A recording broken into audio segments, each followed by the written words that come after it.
Fala jovem, seja bem-vindo ao canal. Hoje nós vamos falar de uma questão que traz fisiologia vegetal. Para ser mais exato, o estudo dos fitormônios. Bora pro enunciado?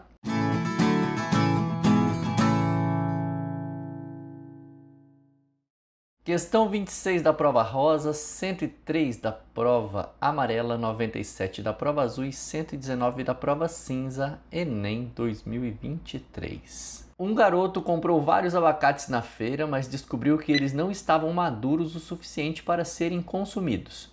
Sua mãe recomendou que ele colocasse os abacates em um recipiente fechado, pois isso aceleraria seu amadurecimento. Com certa dúvida, o garoto realizou esta experiência. Colocou alguns abacates no recipiente e deixou os demais em uma fruteira aberta. Olha aí, duvidou.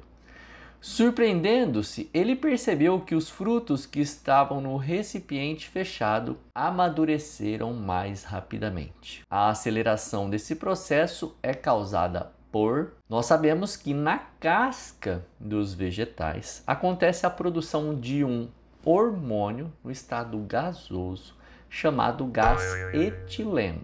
Então essa é a nossa resposta. Letra A. O acúmulo de gás etileno é responsável pelo amadurecimento dos frutos. Porém, a intenção aqui no canal é a gente explorar mais do que a questão correta. Anote essa tabelinha que é a dica do professor para o seu estudo de hormônios vegetais, hein? Essa questão traz o etileno. O etileno é um gás liberado ali pelo fruto, por exemplo, e ele é responsável diretamente pelo amadurecimento deles. Duas coisas diminuem a liberação de etileno: gás carbônico e baixa temperatura. É por esse motivo que os supermercados colocam nas gôndolas os frutos ainda frios. Eles ficam armazenados, refrigerados, para que o gás etileno não amadureça todos eles ao mesmo tempo. Outra função desse etileno é a senescência das flores, ou seja, o amadurecimento das flores, além dos frutos, né? E das folhas. Então, quer dizer que o gás etileno está relacionado com o amadurecimento sempre. Os outros hormônios que também são importantes você saber para o Enem ou para qualquer vestibular em relação aos vegetais são esses, ó. As auxinas, ácido indol acético, né? O famoso AIA. Responsável pela dominância apical. Para você entender dominância apical, você tem que lembrar que a planta apresenta gemas apicais e gemas laterais. Então pensa comigo, ó. Existem gemas apicais na pontinha do caule, na pontinha da raiz. A produção de auxina pelas gemas apicais inibem as gemas laterais. Isso a gente percebe claramente quando vai fazer uma poda vegetal. Imagina, fez um corte, retirou a gema apical, as gemas laterais crescem. Então, além da dominância apical, outra função do AIA está relacionada ao tropismo, ou seja, os movimentos, tipo fototropismo do caule, geotropismo da raiz. Então, o AIA vai sendo liberado pela região, no caso do caule, a região escura, fazendo com que o alongamento vegetal dessas células empurrem as células, ou seja, o caule, para a região iluminada. Isso está relacionado com o alongamento das células. Alongando as células, nós falamos automaticamente de crescimento. Podemos dizer que o AIA é o fitormônio do crescimento, tá bom? O hormônio giberelina está relacionado com a germinação das sementes, como vocês estão vendo aqui, ó.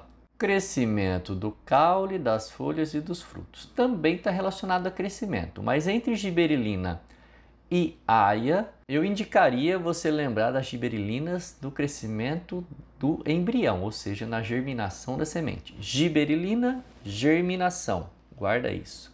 Os dois começam com G.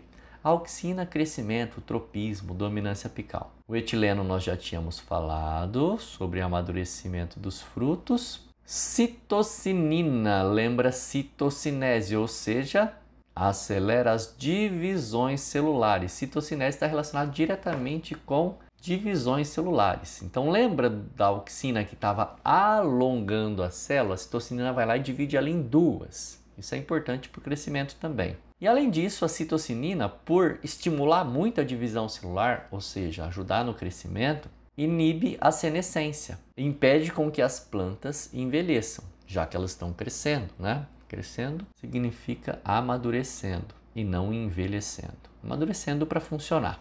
E por último, nós temos o ABA, o ácido abscísico, que é um fito-hormônio antagônico a todos os outros. Antagônico por quê, professor? Enquanto a auxina, giberelina, etileno, citocinina estão relacionados ao amadurecimento, crescimento, desenvolvimento da planta, o ácido abscísico é até apelidado como dormina. Por quê? Ele é responsável pelo fechamento dos estômatos, então ele impede transpiração foliar. Dormência da semente, quer dizer, ele está contra o amadurecimento, ele está contra o desenvolvimento da planta. Esse hormônio é liberado principalmente quando a planta está numa situação de estresse. Pode ser o estresse hídrico, por exemplo, está faltando água ali, ela fecha os estômatos. Pode ser condições adversas da atmosfera, da terra, né, ali do solo, a semente não vai germinar, então o ABA é liberado. Percebam que tem muita coisa interessante sobre fito-hormônios. Mas por que não poderia ser a alternativa B, a C, a D e a E? Vamos dar uma olhada lá. Por mais que essa questão fosse uma questão direta, quem soubesse que gás etileno estimula o amadurecimento dos frutos, olha só.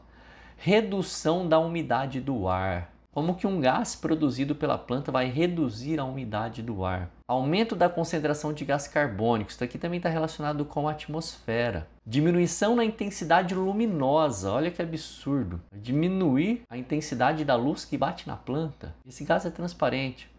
Isolamento do contato com o gás oxigênio atmosférico. Percebe? Isolamento teria que fechar, por exemplo, os estômatos. Aí seria a função do ácido abscísico, fechar os estômatos, e não do etileno. Então, se tem algum tipo de alternativa aqui que dava para o aluno confundir um hormônio vegetal, seria essa letra E, mas também bem distante. Tá bem? Gostou dessa revisãozinha de fito-hormônios? Se gostou, curta, comente, compartilhe. E não se esqueça de conferir e ser inscrito no canal, porque toda semana tem aula nova aqui. Vamos revisar a biologia juntos, beleza?